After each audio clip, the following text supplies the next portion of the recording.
Bom dia, irmãos. Hoje estamos aqui na nossa escola bíblica dominical de uma maneira um pouco diferente, porque estamos gravando para poder ser reproduzido, mas com uma certeza, como nós sempre temos, que nós estamos aqui porque Deus é bom, Deus é muito bom, Deus é bom demais. Por isso, nós podemos estudar a sua palavra, podemos aprender da sua palavra. O pastor Everson fez uma lição sobre amor.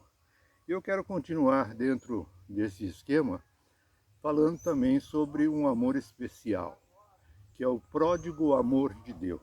Pródigo é esbanjador. O nosso Deus é um Deus esbanjador de amor.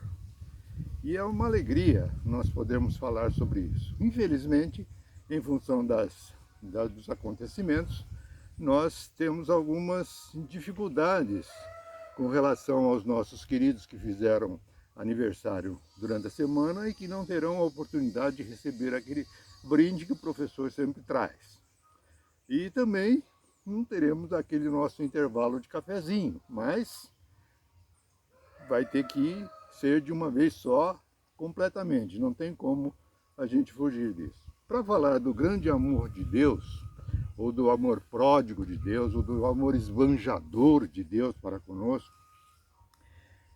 eu escolhi um texto baseado, e quero dar o crédito para que não pareça muito prepotente da minha parte dizer que é meu, não é meu. O esquema está num livro do pastor Hernandes Dias Lopes, onde ele escreve sobre o Evangelho de Lucas, e nós tomamos emprestado o esquema dele e vamos tentar ensinar alguma coisa sobre esse amor grandioso de Deus para as nossas vidas. O texto é de Lucas 15, um dos textos mais bonitos que existem na Bíblia.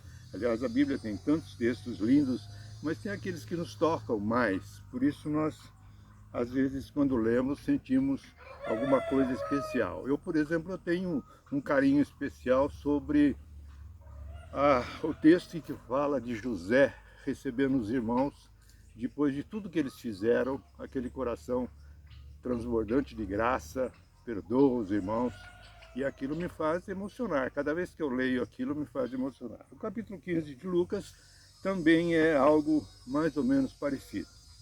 Vamos ler. Abram suas Bíblias aí em casa e Evangelho segundo escreveu Lucas, capítulo 15, um texto bastante conhecido, mas que nos fala muito profundamente desse amor esbanjador de Deus para conosco. Diz assim: todos os publicanos e pecadores estavam se reunindo para ouvi-lo, mas os fariseus e os mestres da lei o criticavam. Este homem recebe pecadores e come com eles. Então Jesus lhe contou esta parábola: qual de vocês, que possuindo 100 ovelhas e perdendo uma, não deixa as 99 no campo e vai atrás da ovelha perdida, até encontrá-la? E quando a encontra, coloca-a alegremente nos ombros e vai para casa. Ao chegar, reúne seus amigos e vizinhos e diz: alegrem-se comigo, pois encontrei minha ovelha perdida. Eu digo que da mesma forma haverá mais alegria no céu por um pecador que se arrepende do que por 99 justos que não precisam arrepender-se. Ou, qual é a mulher que, possuindo 10 dracmas e perdendo uma delas, não acende uma candeia, varre a casa e procura atentamente até encontrá-la? E quando encontra, reúne suas amigas e vizinhas e diz: alegrem-se comigo, pois encontrei minha moeda perdida. Eu digo que da mesma forma há alegria na presença dos anjos de Deus por um pecador que se arrepende. Jesus continuou: um homem tinha 2 filhos. O mais novo disse ao pai: pai, quero minha parte da herança. E assim ele repartiu sua propriedade entre eles. Não muito tempo depois, o filho mais novo reuniu tudo o que tinha e foi para a região distante. E lá desperdiçou os seus bens, vivendo irresponsavelmente. Depois de ter gasto tudo, houve uma grande fome em toda aquela região e ele começou a passar necessidade.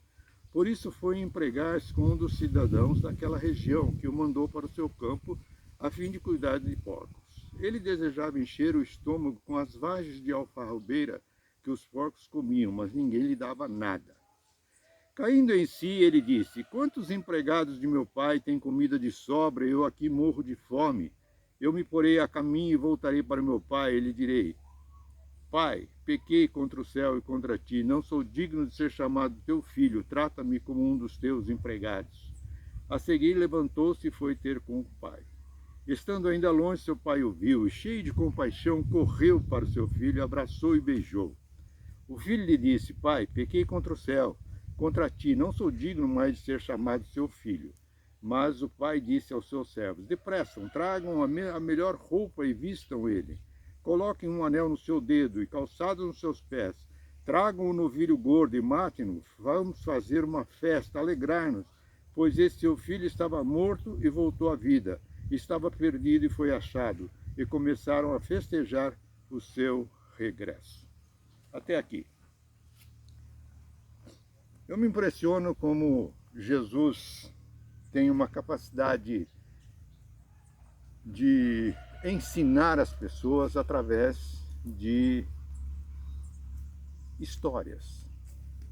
E ele procura sempre apresentar histórias que estão relacionadas com o cotidiano daqueles que estão ouvindo.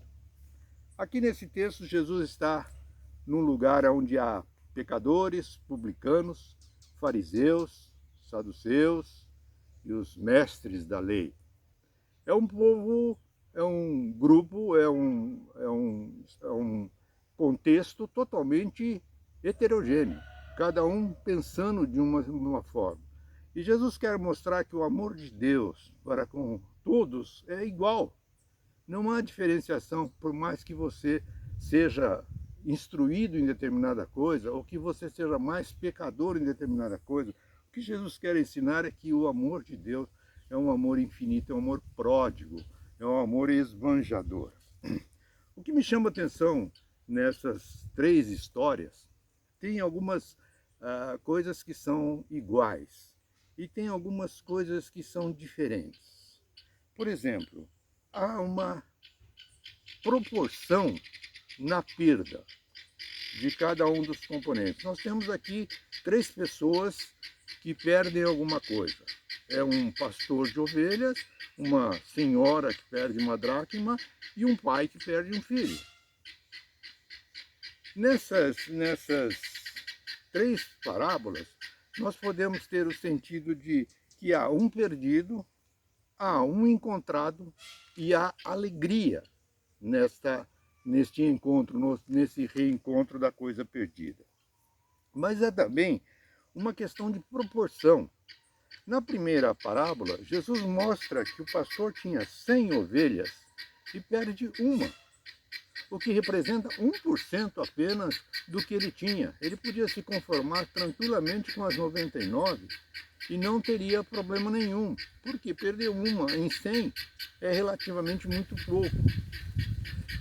A senhora perde uma dracma de 10 e a proporção aí já muda de 1% para 10%. Já é uma perda maior, porque é uma porcentagem maior. Mas o pai perde 50% do que ele tinha. Ele tinha 2 filhos e perde um. Então a perda do pai, nesse caso, é muito maior. Esta proporção nos leva também a pensar na progressão. Por que Jesus teria ensinado esta progressão? Para mostrar que em qualquer circunstância, a coisa que se perde não é medida pela quantidade que se perde, mas pela qualidade que se perde. Para o pastor, perder uma ovelha não era perder uma quantidade de 1%, era perder uma propriedade que ele tinha que prestar contas a alguém. Ele tinha que provar que a ovelha foi trucidada por um depredador, ou senão ele teria que pagar aquilo. Então, não era só a questão da quantidade, era a questão do amor que ele tinha pela ovelha. E ele ia buscá-la. Por quê? Porque ele valorizava a ovelha. Ele saiu à procura. Ele não ficou parado esperando a ovelha aparecer, ele saiu à procura. E ele vai nos lugares mais difíceis que possa ter para poder buscar aquela ovelha, aquela que ela tinha se desviado por descuido dela. Mas ele, com todo o amor, com todo o carinho, com tudo aquilo que ele tenha de agradável, ele vai a lugares difíceis para buscar aquela que estava perdida. E ele, quando encontra, a alegria de encontrar-se alguma coisa. Esta deve ser uma alegria que nós devemos ter quando encontramos Jesus em nossa vida. A alegria da salvação. O pastor, quando acha a ovelha, se alegra tanto que a carrega no colo e coloca nos ombros e a leva com alegria. E com isso lhe vai para o lugar onde ele está, as outras 99, e chama todo mundo para se alegrar porque ele achou aquela que havia se perdido. É interessante porque nas 3 parábolas nós podemos notar esta questão da alegria. A questão perdida, a questão achada e a questão da alegria. O pastor perde a ovelha por um descuido dela. Busca porque valoriza e se alegra porque encontra. A mulher perde uma dracma de 10. Dizem os historiadores que naquela época as mulheres, quando eram prometidas em casamento, elas ganhavam uma tiara com 10 moedas de prata, ou uma tiara ou um colar com 10 moedas de prata. E ela, usando essa tiara, ela mostrava àqueles que não a conheciam que ela era uma moça comprometida no casamento. Pode ser que seja esta circunstância em que Jesus está mostrando nessa história da dracma perdida, que essa mulher tenha perdido uma das moedas do seu diadema. Ou pode até ser mesmo os recursos que ela tinha para sobreviver. E aí você perder 10% daquilo que você tem para sobreviver, numa época em que as coisas eram difíceis, era muito complicado. Por isso ela toma uma atitude. Como pastor, ela também tomou uma atitude de ir procurar a dracma que ela havia perdido. Essa dracma, possivelmente, ela tinha perdido dentro da própria casa, porque as casas naquela época eram casas escuras, não tinham a ventilação, as janelas, as portas que nós temos hoje eram mais fechadas. Então ela precisou de uma atitude eficaz para poder achar. Ela teve que procurar insistentemente, iluminando os lugares escuros para poder achar aquilo que ela tinha perdido. Ela tomou medidas práticas para poder encontrar o que havia perdido. E quando encontra, a mesma alegria de poder encontrar aquilo que havia perdido, e chama as amigas para a celebração, aquela celebração de alegria, de poder dizer, olha, encontrei aquilo que eu havia perdido. Mas a terceira parábola, ela tem algumas características diferentes. Primeiro porque o pastor perde um ser inanimado. A mulher perde um objeto. O pai perde um ser racional, que é seu filho. E esse pai não faz como o pastor e a mulher. Ele não sai à procura. Ele demonstra o seu amor para com o filho de uma forma tão especial que ele espera a resposta do filho em relação àquilo que ele fez. Quando o filho lhe diz, pai, eu quero minha parte da herança, a impressão que se tem é que ele está desejando a morte do pai. Porque ninguém recebe uma herança antes de que aquele possuidor da herança morra. E o pai, com todo o amor, reparte e lhe dá o que é necessário, o que é por conta dele. Isso é muito preocupante com relação à nossa sensibilidade de, às vezes, falarmos sim para uma circunstância em que deveríamos falar não. O pai, com todo carinho, fez aquilo que o filho pediu.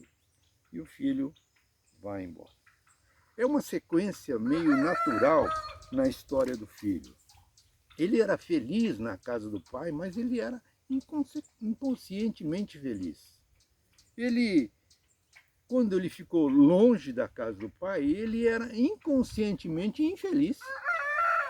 Mas quando ele teve noção de que ele estava perdido, ele tomou consciência da infelicidade dele fora de casa. E aí, quando ele volta, ele toma consciência de poder estar novamente na casa do pai. Quando ele chega, a alegria, a celebração. É interessante porque no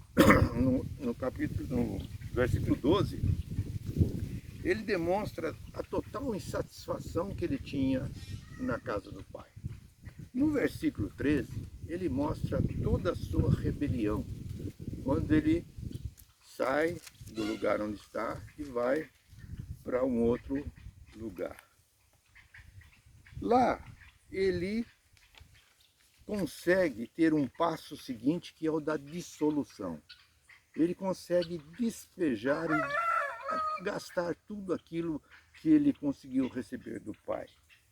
E aí, quando acaba, começa a degradação. Então ele sai de um patamar, ele acha que ele pode tudo, ele sobe a um patamar alto, mas de repente a coisa acaba e ele começa a regredir, começa a descer. Quando há degradação, nos versículos 15 e 16, ele toma consciência e a palavra diz que ele levantou-se. Isso quer dizer que ele estava caído, ele estava numa situação inferiorizada. Por isso ele tomou uma decisão. Assim como o pastor toma a decisão de buscar a ovelha, assim como a mulher toma a decisão de procurar a dracma, aí numa situação diferente, não é o pai que toma a decisão de buscar o filho, é o filho que se conscientiza da sua posição inferior, da sua degradação e toma a decisão de ir novamente em função do pai. No verso 20 e 21 nós vemos que essa decisão não ficou somente no imaginário ou na mente. Ele tomou uma atitude, ele teve ação. Isso que é importante quando nós nos colocamos num lugar em que aprendemos que não estamos no lugar certo. Porque o perdido é aquele que não está no lugar certo. O achado é aquele que vai para o lugar certo. Então, ele toma uma ação, ele age, não pode ficar parado. E ele reconhece a sua situação e vai e volta para a casa do pai para receber dele o perdão.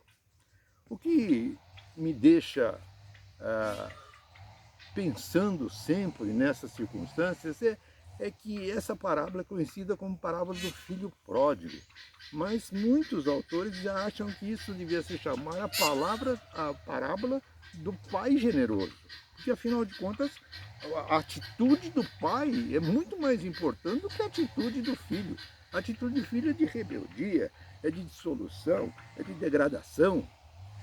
Tá certo que tomou uma decisão e se recuperou, mas a do pai é alguma coisa que muda completamente a situação.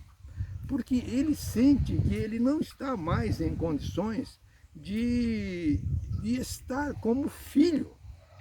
E ele volta decidido a ser um servo. E é interessante porque lá na terra onde ele estava, ele foi fazer o que ele não fazia para o pai. Ele não trabalhava para o pai, mas lá ele teve que trabalhar. E aí ele reconheceu que era muito melhor trabalhar para o pai do que trabalhar para um estranho. E ele volta. E aqui é que eu acho muito interessante, porque na lei, Deuteronômio nos mostra isso, que o filho rebelde, Deuteronômio 21, 18 a 21, diz assim: o castigo dos filhos rebeldes.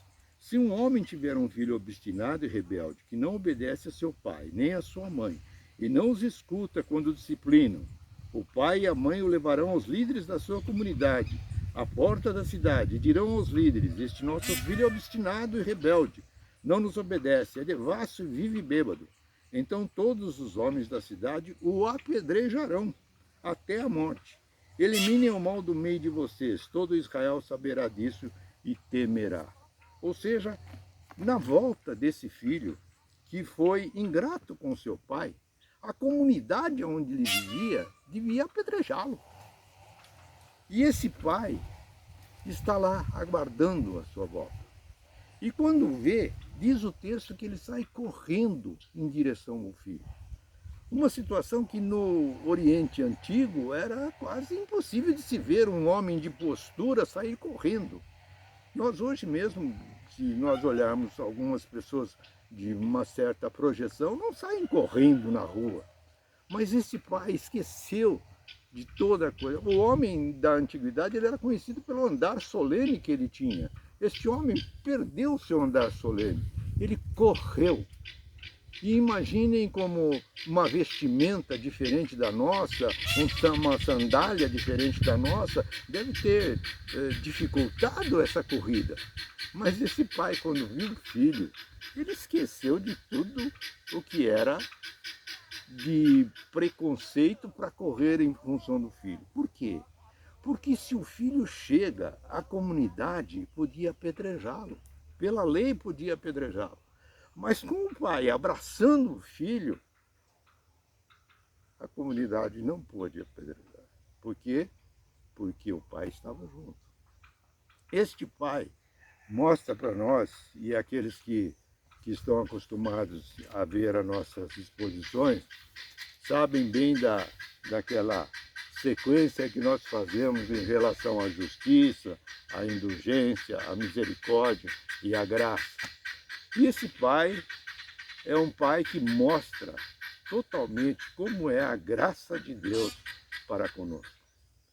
Notem, por exemplo, que nessas circunstâncias ele poderia fazer justiça. O filho rebelde poderia ser apedrejado, seria plenamente justo. Mas um pai, ele quer ir além da justiça.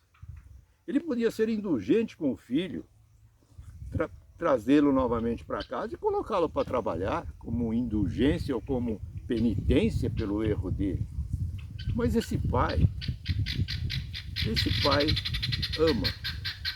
E quando se ama, vai-se além da justiça, vai-se além da indulgência. Mas o pai podia ser apenas misericordioso com ele. O pai poderia dizer: olha, você errou, não vai ter pena nenhum, você volta aí e fica aí à vontade. Mas no evangelho que Cristo quer mostrar àqueles fariseus, àqueles publicanos, àqueles que estão lá ouvindo, o amor de Deus para conosco, ele vai além da justiça, além da indulgência, além da misericórdia, de não nos punir a cada erro nosso, mas ele vai com a graça. E a graça é dar a quem não merece. Se a justiça é dar aquilo que você merece, a graça é dar aquilo que você não merece. E o filho não merecia uma festa, não merecia uma roupa nova, não merecia um anel no dedo, não merecia nada pela sua rebeldia. Mas o pai, demonstrando o seu amor, a sua graça para com o filho, faz um banquete para ele. É mais ou menos isso que é o pródigo amor de Deus para as nossas vidas. Nós fomos criados para ser felizes. Nós fomos criados à imagem e semelhança de Deus. Nós somos criados com uma glória da criação. E Deus nos deu o poder sobre todas as coisas. Mas nós nos perdemos pela rebelião. A rebelião de um homem trouxe a rebelião sobre todos os homens. Mas este Deus que nos criou, que nos ama, que é pródigo em amor, que é esbanjador de amor e que age com graça, ele nos buscou com amor. E é certo que a cada vez que nós nos dedicamos a ele, há alegria no céu, porque todas as vezes que alguém é encontrado, há motivo de alegria, há motivo de celebração.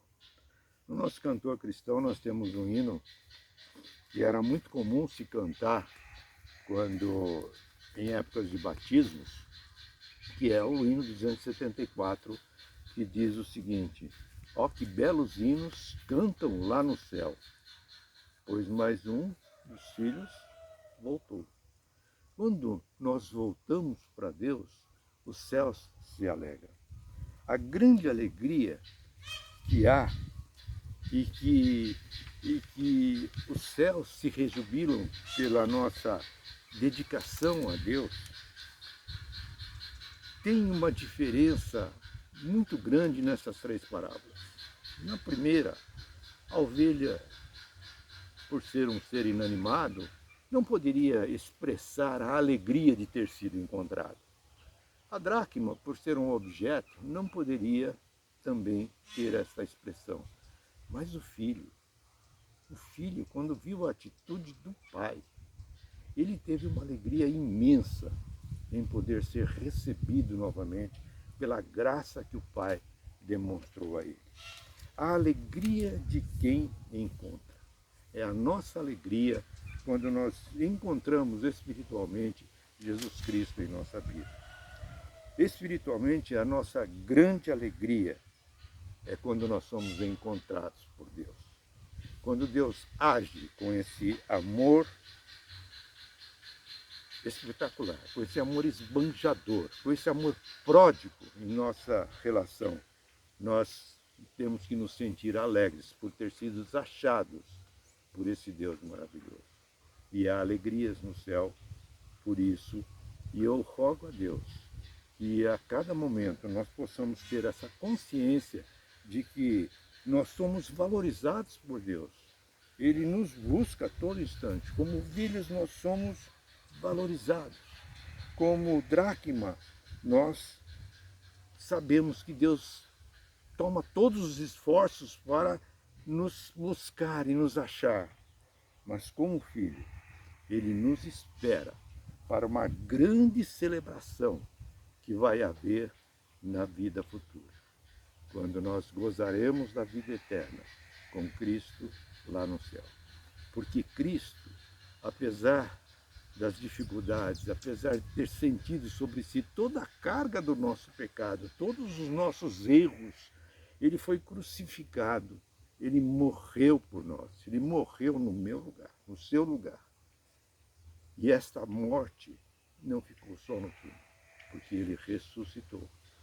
E essa ressurreição de Jesus é que nos dá a alegria de podermos comemorar, celebrar no céu uma vida eterna.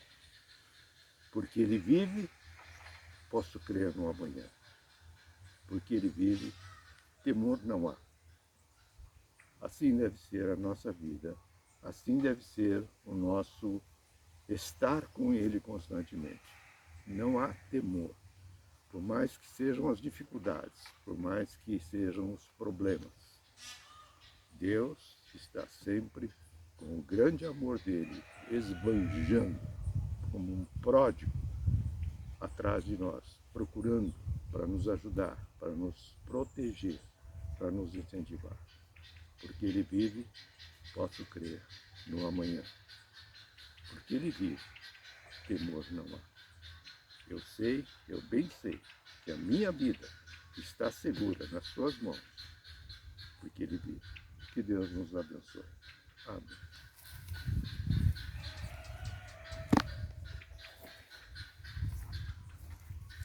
Rafael, tem que desligar.